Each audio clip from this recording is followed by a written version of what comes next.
গরু চোরকেও ধরে রাখতে পারে না পুলিশ। দর্শক, শুনতে অবাক লাগলেও বাস্তবে তাই ঘটেছে পঞ্চগড়ের তেঁতুলিয়ায়।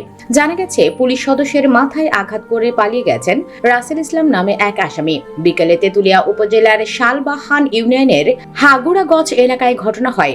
রাসেল একজন তালিকাভুক্ত চোর বলে জানিয়েছেন তেঁতুলিয়া মডেল থানা পুলিশের ভারপ্রাপ্ত কর্মকর্তা রাশিদুল ইসলাম। পুলিশ জানায়, রাতে তেঁতুলিয়া উপজেলার শালবাহান ইউনিয়নের লোহাকাচি গ্রামে শরীফুদ্দিন নামে এক কৃষকের দুটি গরু চুরি হয়। পরে গরুর মালিক শরীফুদ্দিন অভিযুক্ত রাসেলের নাম উল্লেখ করে থানায় একটি অভিযোগ দায়ের করেন। পরে তেঁতুলিয়া মডেল থানা পুলিশের উপপরিদর্শক বদিউজ্জামানের নেতৃত্বে পুলিশের একটি দল রাসেলকে গ্রেফতারের জন্য তার বাড়ি ঘেরাও করে। এ সময় আসামি ঘরের দরজা লাগিয়ে অবস্থান করছে এমন তথ্যের ভিত্তিতে ঘরের দরজার সামনে ছিলেন পুলিশ সদস্য বনমালী। পরে আসামি রাসেল পুলিশের উপস্থিতি টের পেয়ে দরজা খুলে দেশীয় অস্ত্র দিয়ে পুলিশ সদস্য বনমালী রায়ের মাথায় আঘাত করে পালিয়ে যায়। তেঁতুলিয়া স্বাস্থ্য কমপ্লেক্সের চিকিৎসক মাহফুজা মনির পূর্বা বলেন, আহত পুলিশ সদস্যের মাথায় 4টি সেলাই দেওয়া হয়েছে।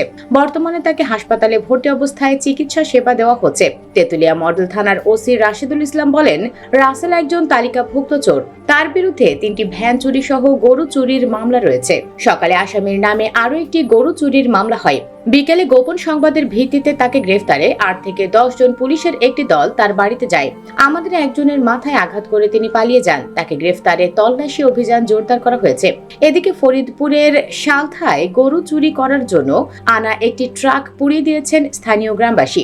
দিবাগত রাত 2টার দিকে উপজেলার আটঘর ইউনিয়নের শাহরুখদিয়া গ্রামে এ ঘটনা ঘটে। তবে গরু চুরি করতে আসা চোরেরা পালিয়ে যাওয়ায় কাউকে আটক করা সম্ভব হয়নি।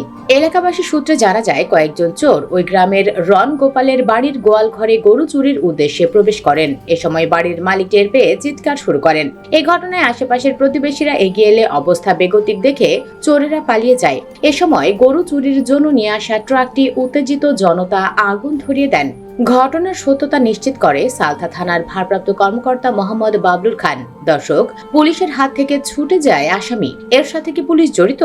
এ নিয়ে আপনার মন্তব্য জানিয়ে দিন কমেন্ট বক্সে। ভিডিওটি ভালো লাগলে লাইক ও শেয়ার করুন। ধন্যবাদ।